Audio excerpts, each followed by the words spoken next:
Béatrice Nzang, militant infatigable et fondatrice de l'ONG Atassi Ondi, s'est éteinte sous les coups d'un homme qui aurait dû être son soutien.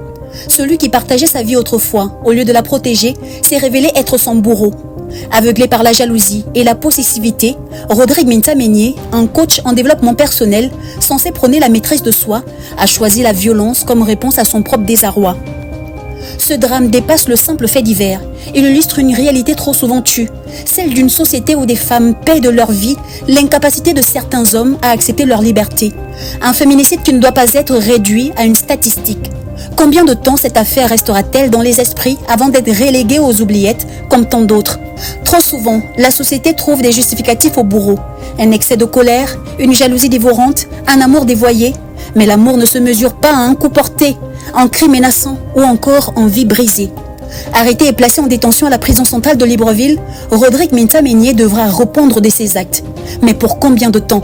La justice gabonaise, souvent hésitante face aux violences faites aux femmes, aura-t-elle enfin le courage de sanctionner fermement ce crime?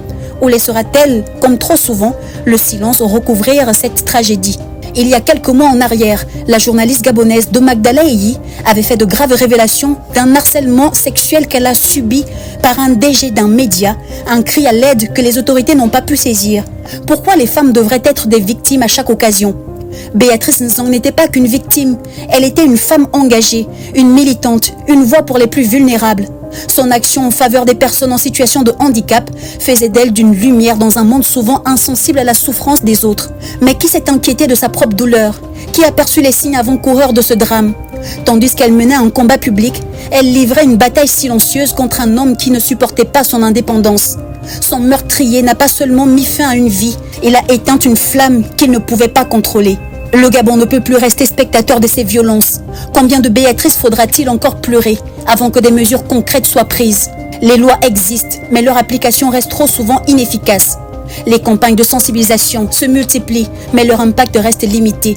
Pendant ce temps, des femmes continuent de mourir sous les coups de ceux qui prétendaient les aimer. Que justice soit rendue à Béatrice Nzang et à tant d'autres. Que son nom ne soit pas juste une ombre passagère dans l'actualité.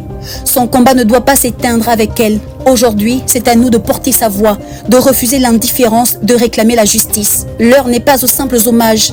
Il est temps d'agir, de s'indigner et surtout de ne plus jamais laisser ces drames être réduits à des faits divers.